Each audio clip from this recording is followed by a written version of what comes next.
Yine bir mevzu edeyim. Kevede katı korkmaklılık bedduadan. Bir dua bizim hakkımızda kabul oldu. O da beddua oldu. Öğün yıkıyor. Sonra doğrulak koyana. Ben şu öğrenim taşça öğrenimi görüyen de. Walakının bir var, bir yincip durup, vurup durup, onu indir beddua ediptir, taraf bet baktı. Bolyan da.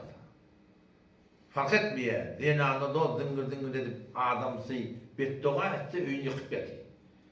Ye, erkanım zinana, zinanı erkanım beddua etti, öğün yıkıp etti. Kabul olsa yaman olur.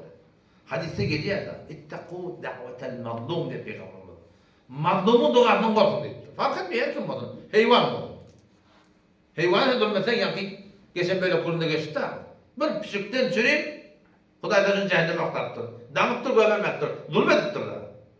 İttakû da'vetel mazlum. Mazlum adamın duasından korkun fe inneha tuhmelul gimam. Onda şok duası diye o butlun diye yükleniliyor diye. Ve Allah Teala aytiye diye ve izzeti ve celali izzetime kasam. Ulluğuma kasam ben seni hetmi kömek eder. Eğer sendeki bana vaktan ne olur diye. Burada mazlum mutluğatı fakat benim kârgerim olsun. Her kim olsun akıda. Heleyim olsun, adamsız olsun, oğlum olsun, kıyırım olsun. Beddua edip de dua kabul olursa katı. Yani var akıyım. Kâratla oraya da kullu hudayten gözüne çişmekten edip oraya. Peygamber ne mi? İttaki da'vetel mazlum. Yine hadise geliyor. Mazlumun duanının korkun fe inna tes'adu ile sema kenneha şerara. Eyni o adam uçkunu yalıp koyan o sık gitti yaşam duadı. Sizler salamcak kabul olmakla uğruna şişeri ve ettiği. Vattaş ne ettir? İttaki da'vetel mazlum. Peygamber kılacağım. Mazlumun duanının korkun ve imkâne kafirin ettir. Kafir olsa diye taraf. Fe innehu leyse dûnehu hicabın. Şun duanın kabul olmakla perde yok. Kafir ay Yahudi Mesih oldu. O Yahudi Mesih. Biz Müslüman sıramızda hakkımız yok. Kafire de zulmetmektir yani. Kapısının hakkında haberdar olmak gerekir. Yine nekim hadise geliyor. A'damı zulmi zira'an minel ardittir. İnki ulukan zulüm bir girdiyalak birinin imanlı adamın yerinden iyimeklik değildir. Aranı bozuyor ve her nevi onun yerine geçiyor. Feleysetti bir zaman. Yok şuna eti kıyamet günü meğer şol alan yerini ta yerin etevine gelince 7 kat yere çelim son boyunda çolanacak dedi Huday'da kadın. Ne kadar ulukan olmalı ve la ya'lemu qara'hum ellezî halaka. Huday'dan başka bilecek yok diye. Taraf gittin bir yer yerine girdi. Yarın bitirdi de yarın bitirdi yani. Eti kıyametin peygamberimiz ne mi diye şol ta 7 kat yerin etevine var yani şaşonlu deşilip de şuradan boynluk olacak dedi. Kim alıp gidiptir? Dünyanın malını kere, çoğun şey etkiler. Ben şu an yolu hayal kabristanına varamda, ben şu tada yaş başımda ben yolumda bir davan şayadıdım. Ay ben Taliban 14-15 yaşında olan ben.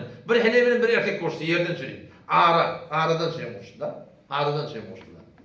Nakali Türkmen ara yoktu da o ne ara geldi. Divarda çekildi yok. O ara yok. Ara çekecek ol yerler. O denanı men yerimsinden medik diye. O kadın da yok. Sen bundan medik diye. O denanı ahı şöyle püyle zın dama şöyle. Al nereden çekten çek. Kıyametin boynuma dedi. O da bolya ben boynuma dedi. Çekti o tam şöyle. Şu an ikisi de ölü. O heleyde de ölü, erkek de ölü. Kime kaldı yalancı? وَلِلَّهِ مِيرَاثُ السَّمَاوَاتِ وَالْأَرْضِ Asmaniyel'in mirası Huday Teala'sı diye.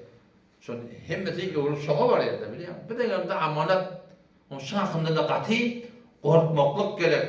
O bir soruda da cevap. İn heme zalim ma Amerika. İsrail zulmediptu bendelerine atlara. Buna ne hemen? Peygamberim ne? İnnallâhe Teala. Allah Teala zalime muhlet veriyor diye de.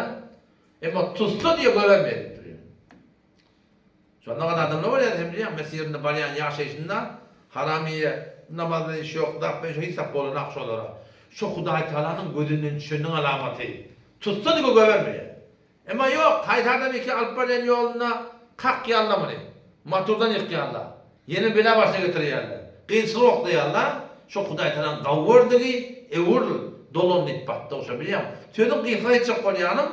Yani zulümden mi katı korkmalı?